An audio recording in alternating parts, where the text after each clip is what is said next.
This is San Diego News Daily. I'm Monica Dean. Let's get right into your top local stories. We begin with the latest in the investigation into an apartment fire in Imperial Beach that left 3 people injured. This is where it happened overnight on the busy Imperial Beach Boulevard near 13th and Georgia. The sheriff's department says they're still looking for the man they believe may have set the fire intentionally. Our crew was the first there on scene. NBC 7's Dana Williams has the latest. Red Cross says 7 people are displaced from the 4-unit apartment building that you see behind me. Some of them told me off camera they woke up to what sounded like an explosion and then they rushed to get out. At around 4:30 this morning, we arrived and the street was blocked off, and deputies as well as City of San Diego and Imperial Beach firefighters had the block sectioned off with caution tape. Captain Jason Bell with IBFD said the call came in at around 1:30 in the morning. It appears to have started as a fire in the camper portion of the white truck outside of the building. Then it spread to the 4-unit apartment. Of the people inside, some ran out to safety, but 3 others needed to be rescued by firefighters. 2 of them were taken to the hospital. In the midst of the firefight, Captain Bell says they quickly upgraded the fire to a second alarm response. Thankfully, the flames stopped at the front building and didn't make their way to the building directly behind it, another 4-unit place. A woman living there, though, told me even though there is no fire damage on her unit, it smells heavily of smoke, so it's not clear if there's smoke damage or what the extent of damage may be. Captain Bell says all of this serving as a great reminder to check on the basics.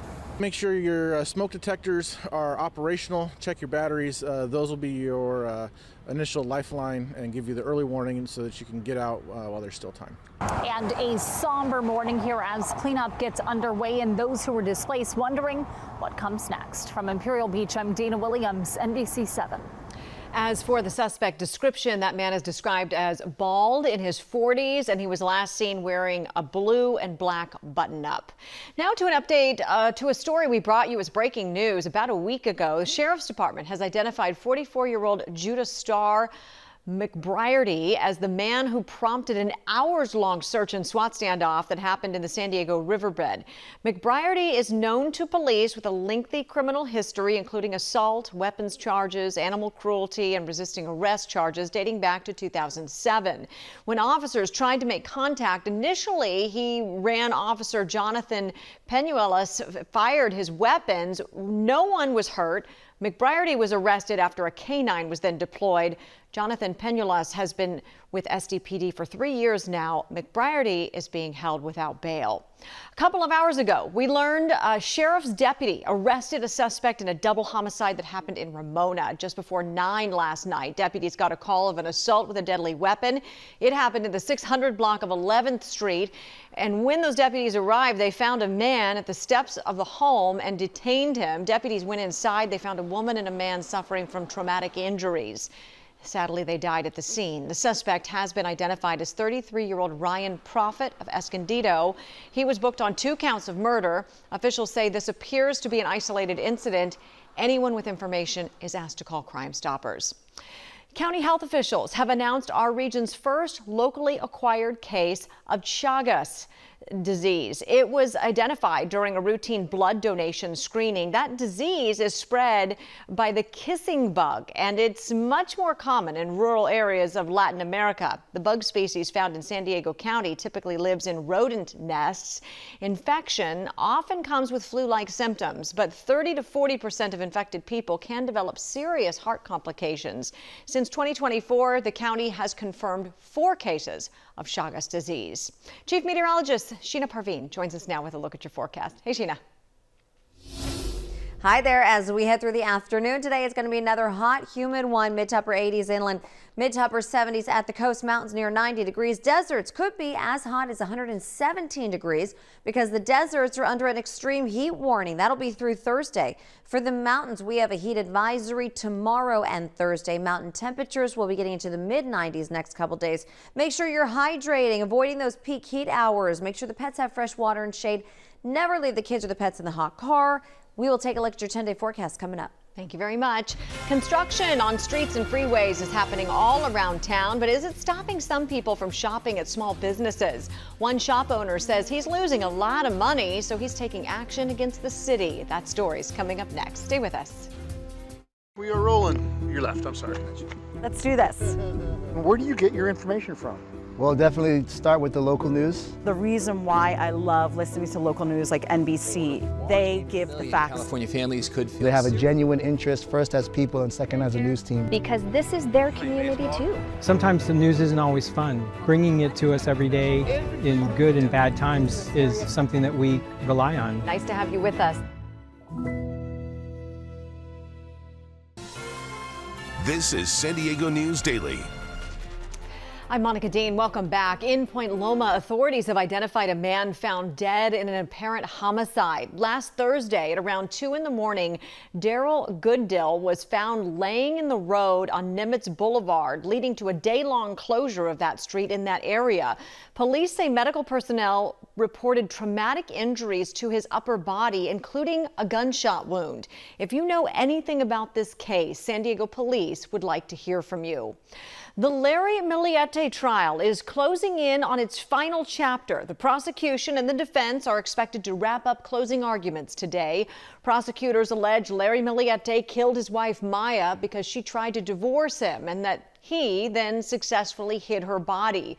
The Chula Vista mother of 3 vanished 5 years ago. The case will soon be handed over to the jury. They will have to deliberate over more than 1,300 pieces of court exhibits and testimony laid out in the case. A City Heights business owner is suing the city and SDG&E, claiming a recent construction project has cost him customers. For the last 3 years, the $13.2 million road improvement project disrupted business along University Avenue, temporarily wiping out parking spaces, closing sidewalks, and filling the area with heavy machinery and dust.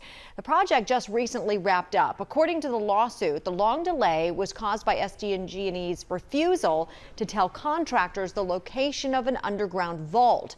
The roads were open, or they're open now, but the owner of Supermercado Murphy's says customers, they just haven't returned. So before the construction, everything was fine here. Our sales were great. We always were on the move, always had something to do. You never saw anyone slacking at work. During the construction, customers started slowly dying out. Supermercado Murphy's is asking for $2 million in damages. The city attorney's office and SDG&E have not commented on the suit.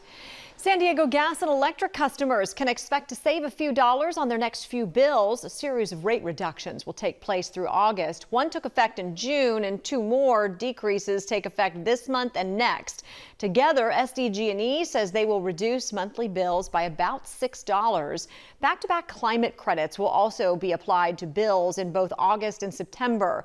They will cut about $50 from each bill. The utility says usage is typically highest this time of year. New e-bike regulations may be coming to the city of San Diego. New rules head to City Council for a second reading today. The regulations were previously approved a couple of weeks ago. They would ban children younger than 12 from riding e-bikes. Also, passengers will not be allowed on e-bikes not clearly designed to carry them. If things go as expected today, the new rules could take effect in about a month. Chief Meteorologist Sheena Parveen will have a look at your weather forecast. It's heating up right after this. On January 22nd, I got a phone call from my daughter. Rolling. All right. She said, Mom, the water's already waist high. And we were all scrambling. There's been 2 wildfires that have come through. We were able to watch NBC 7, and we knew that as long as they were there, we were going to be okay. We're going to be here. We're going to keep an eye on things. Because of you guys, they acted. This is the source of all of this neighborhood's problems. Everything can be so unpredictable, and we rely on this coverage. And that's a tornado warning.